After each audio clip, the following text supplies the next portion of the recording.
안녕하세요, 여러분. 오늘은 실업률과 고용률에 대해서 공부를 해보겠습니다. 이 실업률과 고용률도 이제 경제신문을 보면 이제 현재 우리나라의 경제 상태, 고용 시장의 상태를 이제 설명하기 위해서 굉장히 자주 나오는 지표입니다.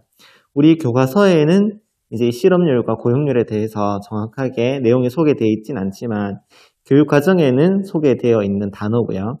그래서 선생님이 수업을 준비해 봤습니다. 교과서에 내용이 없는 관계로 선생님이 유튜브 경제 관련 이제 유튜브 채널이나 신문 기사를 많이 참고했습니다. 먼저 실업률과 고용률의 정의에 관해서 이렇게 이제 소개가 되어 있고요. 그 실업률과 고용률을 계산하는 방법에 대해서 이렇게 나와 있습니다. 그런데 밑에 이제 표를 보고 이제 설명하는 것이 조금 더 쉬울 것 같아서 표를 보고 선생님이 설명을 해보겠습니다. 먼저 실업은요, 커피 시럽이 아니고 실업은 두 가지가 필요합니다. 의사도 있어야 되고요, 일할 능력이 있어야 됩니다. 그러니까 이제 일할 능력은 이제 뭐 대부분 있다고 봤을 때 이제 의사가 굉장히 이제 중요한 역할을 합니다. 일할 의사가 있는가? 그래서 실업자는 일할 의사가 있어야 되고요. 실업자는 그래서 4주간 수입이 있는 일을 하지 않고 적극적인 구직 활동을 하고 일이 있으면 즉시 일할 수 있는 사람, 그러니까 의사가 있는 상태인 사람을 이제 실업자라고 합니다. 그래서 우리가 이제 취업자, 실업자, 비경제 활동 인구 이렇게 이제 합해서 우리가 노동 가능 인구라고 합니다. 얘는 노동 가능 인구의 반대말 노동이 불가능한 인구도 있겠죠. 뭐 그런 사람들은 이제 15세 미만의 미성년들이나 아니면 사회로 나오기 전에 군인들, 그다음에 수감자들 이런 사람들은 이제 노동 가능한 인구가 아닙니다. 자, 그래서 취업자, 실업자, 비경제 활동 이렇게 이제 나누는데요. 비경제 활동 인구에는 그러니까 일할 능력은 있지만 일할 의사가 없는 사람들이 이 비경제 활동 인구에 들어가겠죠. 그러니까 가정주부라던가 실망 실업자라는 용어가 있는데, 그러니까 취업에 이제 실패해서 우리가 쉽게 말해서 취포자라고 하는 이제 사람들, 이제 취업을 포기하는 사람들, 그런 사람들, 아니면 은퇴자라던가 이런 사람들이 은퇴하고 좀 쉬고자 하는 사람들, 그러니까 능력은 있지만 일할 의사가 없는 그런 사람들이 이 비경제 활동 인구에 포함된다고 합니다. 자, 그래서 실업률은 어떻게 계산하느냐? 실업률은요, 이 비경제 활동 인구가 포함되지 않습니다. 그러니까 취업자 더하기 실업자 분의 실업자, 그러니까 취업자 더하기 실업자, 요 사람들을 경제 활동 인구라고 합니다. 경제 활동 인구 중에서 실업자의 비율 곱하기 100을 하면은 이제 실업률이 나옵니다. 자, 이게 무슨 뜻인지 실제로 구체적인 숫자를 넣어가면서 한번 계산을 생각해 봅시다. 실업자, 문제 1번 봅시다. 실업자가 3명이라고 그랬어요. 취업자는 97명, 비경제 활동 인구는 10명. 아까 실업자는 3명이라고 그랬죠? 자, 이랬을 때 실업률은 어떻게 계산할 수 있을까요? 3 더하기 97분의 3. 이렇게 하면은 3%, 실업률이 3% 정도 된다라고 할 수 있겠죠. 자, 그러면 이번에는 2번 같은 상황, 실업자 한 명이 구직 활동을 하다가 지쳐서 취업을 그만 포기해 버렸습니다. 이랬을 때 실업률은 어떻게 될까요? 그러니까 실업자는 3명에서 2명이 된 거죠. 취업자는 그대로 97명인 거고 실업자는 2명이 된 겁니다. 그러면 2 더하기 97분의 2 이렇게 실업률을 계산할 수 있고, 요거는 이제 계산기를 해보면 2.02002% 정도 나옵니다. 그래서 이제 실업률 우리가 이렇게 두 가지 상황에서 계산해 봤는데 요걸 한번 주의 깊게 살펴봅시다. 만약에 경제수학을 공부하지 않은 사람이 그냥 이 실업률만 보고 이렇게 얘기를 한다고 해봐요. 실업률이 줄어들었네? 줄었군. 경제, 고용시장의 상황이 좋아졌나? 이렇게 해석을 하는 거야. 예를 들면 이게 올바른 해석입니까? 잘못된 해석이죠. 그러니까 실업률은 지금 경제 상황은 더 안 좋아졌잖아요. 그렇죠? 한 명이 열심히 구직 활동을 했는데도 일자리를 못 구해서 취업을 포기하는 상황이 됐으니까 경제 상황은 더 안 좋아졌다는 뜻이죠. 그런데도 실업률은 줄어들 수 있는 거야. 그래서 이 실업률은 어떤 한계를 가지냐 하면 실업자에서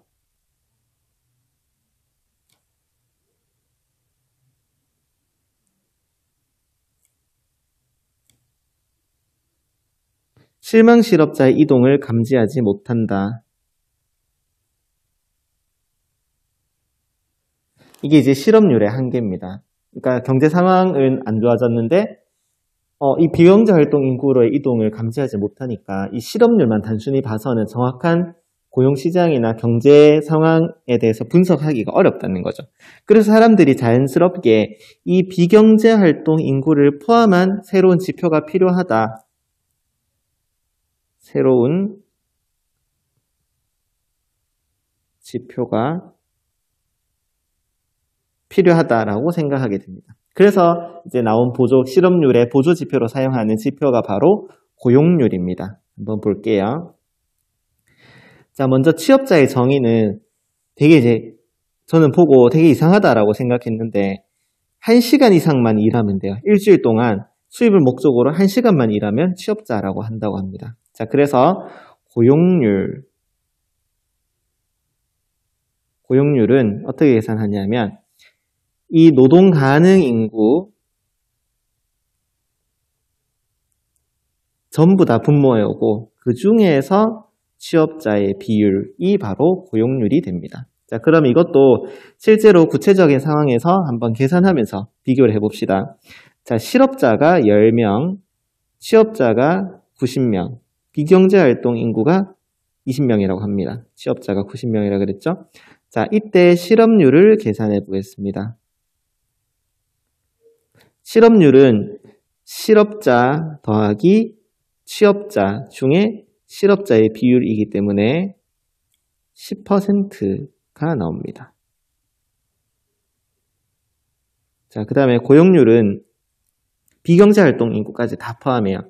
20 더하기 10 더하기 90분의 취업자의 비율이니까 이렇게 계산을 해보면 선생님이 계산기 해봤거든요.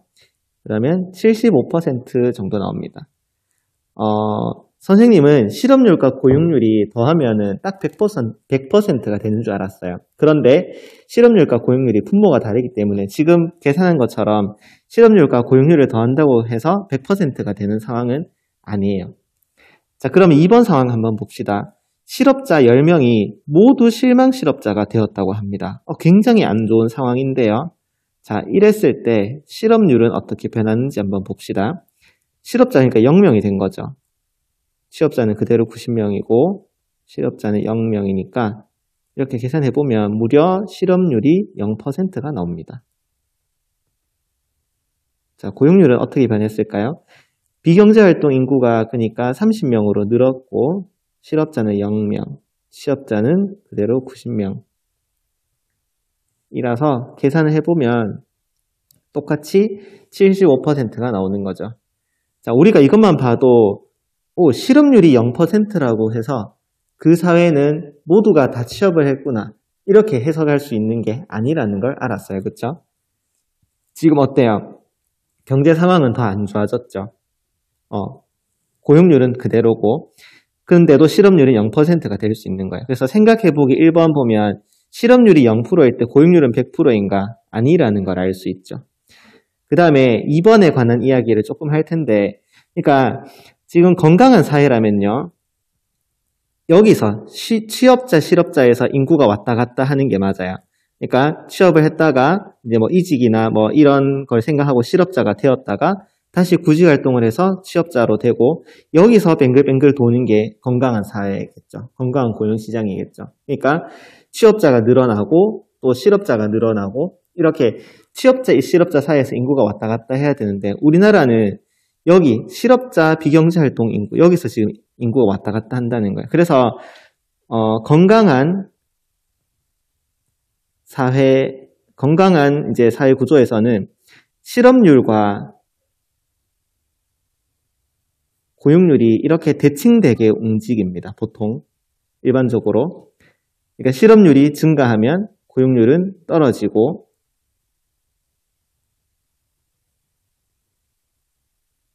그러니까 대칭되게 움직이는 거예요. 자, 그런데 지금 우리는 어땠어요? 실업률이 10%에서 0%로 이렇게 급감했는데도 고용률은 75%를 유지했죠.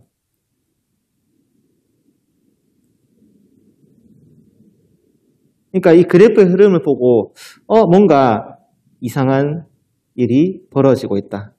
이상한 사회다. 정상적인 사회가 아니야. 뭔가 실업률이 떨어졌다고 해서 단순히 좋은 게 아니다라는 걸 우리가 감지할 수 있어야 된다는 거죠. 심지어 우리나라는 실업률과 고용률이 함께 증가하는, 고용률도 증가하고 실업률도 증가하는 이런 형태의 흐름이 또 자주 나타나요.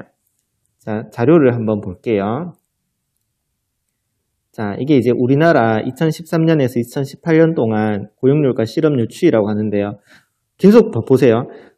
59.8에서 60%로 증가했죠. 고용률이. 그런데 실업률도 증가하고 있죠. 그렇잖아요. 실업률 증가하는데 고용률은 유지되고 있고 여기 증가하는데 여기 또 증가하죠. 그러니까 우리나라 사회가 뭔가 이상해요. 그렇죠? 그러니까 왜 이런 일이 발생하는 걸까? 그거에 대해서 한번 생각을 해보면 좋을 것 같고 여기도 보면은 이제 미국은 보세요. 이 고용률과 실업률의 관계가 굉장히 대칭적이라는 걸 알 수 있죠. 지금 실업률이 이렇게 증가하니까 고용률이 이렇게 감소하고 있고 또 실업률이 감소하자 고용률이 증가하고 있는 거예요. 그러니까 이게 실업률과 고용률, 취업자와 실업자의 수가 이렇게 반대로 움직이기 때문에 이게 미국 실업률과 고용률을 나타낸 거거든요. 이게 정상적인 사회라고 볼 수 있는 거죠. 근데 한국은 어때요? 이게 정확하게 딱 대칭인 형태가 아니라는 거죠. 그래프가 훨씬 더 복잡하고 뭔가 증가할 때도 있는 거고 증가할 때 또 증가하죠. 그러니까 감소할 때 또 같이 감소하고 뭔가 이제 다른 구조, 다른 사회 구조를 가지고 있다라는 걸 우리가 알 수 있는 거예요. 자, 그래서 이거를 그냥 선생님은 전문가는 아니지만 선생님 나름대로 생각을 해봤을 때는 이제 사회 구조가 이렇게 돼 있잖아요. 그러니까 비경제활동 인구, 그 다음에 실업자, 취업자 이런 식으로 노동 가능 인구가 이제 구성이 돼 있다면 우리나라는 이런 이제 인구 이동이 좀 있는 것 같아요. 일단은 우리나라는 비경제활동 인구의 비율이 굉장히 많아요. 이 비경제활동 인구에는 취업자, 그러니까 취업 준비자들도 이제 비경제활동 인구에 들어가고 그 다음에 나이가 많으신 이제 은퇴자들도 여기 이제 들어갑니다. 비경제활동, 그러니까 일할 의사가 없는 사람들이죠. 그러니까 스펙을 쌓거나 뭐 대학생이나 뭐 이런 사람들 다 비경제활동 인구에 들어가는데 단기적인 일자리가 정부 차원에서 만약에 확 생겼다고 생각해봐요. 그러면 근데 경기는 안 좋아졌죠. 그러니까 이 은퇴자들, 고령 인구들도 뭔가 일을 해야 되겠다라는 생각을 할 수밖에 없는 거예요. 경기가 안 좋아졌으니까 뭔가 나도 돈을 벌어야 되겠다 이런 생각을 하게 되는 거고 또 사회도 고령화 사회로 넘어가면서 뭔가 이제 은퇴를 해도 여전히 건강한 사람들이 많겠죠. 그래서 이 비경제활동 인구들이 일할 의사가 생겨서 실업자로 넘어옵니다. 그러면 이 순간 실업률은 증가해요. 실업률은 증가하고 거기서 이제 쉽게 취업이 되겠죠. 단기적인 일자리나 공공근로를 통해서 쉽게 취업자가 되겠죠. 근데 아까 말했듯이 1시간만 일해도 취업자니까 또 고용률 지표에도 잡히는 거예요. 그러면서 고용률이 또 올라가는 거예요. 그렇겠죠. 그러고 다시 뭐 비경제활동 인구로 이동하거나 실업자로 이동하거나 뭐 이런 식으로 인구의 이동이 발생하겠죠. 그리고 우리나라는 그 사회구조 특성상 이 비경제활동 인구가 굉장히 두텁대요. 그러니까 대학을 졸업하고도 뭔가 바로 취업으로 이어지기보다는 좀 더 준비를 해서 내가 더 나은 직장에 가겠다라고 생각하는 사람들이 훨씬 많다는 거죠. 여기도 이제 신문 기사인데요. 동시에 상승한 현상에 대해서 60세 이상의 고령층이 취업활동에 나섰고 그러니까 비경제활동으로 분류돼서 통계에서 안 보이던 이들, 그러니까 고령자라던가 취업준비생들이 이제 취업자, 실업자로 잡히기 시작하면서 취업률과 실업률이 동시에 상승한 거다. 이제 이런 식으로 생각을 할 수 있습니다. 그래서 항상 우리가 실업률이나 고용률을 볼 때는 같이 봐야 된다는 거를 알 수 있고, 고용률의 필요성은 그러니까 방금 이제 이야기했죠. 실업률로는 우리가 정확한 그 사회의 고용 시장의 상태를 진단하기가 어려워요. 그래서 함께 이제 실업률과 비교를 하면서 이제 그래프가 대칭적으로 움직이는지 이런 거를 보고 우리가 경제 상황을 정확하게 판단하는 데 도움이 되는 지표라는 거죠. 한번 적어 보시고요. 자, 그러면 그걸 이용해서 이제 요 통계 자료, 2018년 5개월간의 통계 자료를 한번 계산을 실제로 한번 실제 데이터를 가지고 계산을 해보면서 우리가 배웠던 내용을 한번 점검해 보도록 하겠습니다. 자, 먼저 실업률, 이 3.7%는 어떻게 나오는지 한번 생각을 해볼게요. 실업률은 취업자 수랑 실업자 수를 더한 것 중에서 실업자의 비율이에요. 자, 근데 이 취업자와 실업자를 더한 것을 경제활동 인구라고 하거든요. 그래서 경제활동 인구, 여기가 이제 분모가 됩니다. 그래서 27232가 분모가 되고, 그 다음에 그 중에서 실업자의 수가 실업률이 되는 거죠. 그래서 1019 이렇게 계산하면 3.7 정도 나옵니다.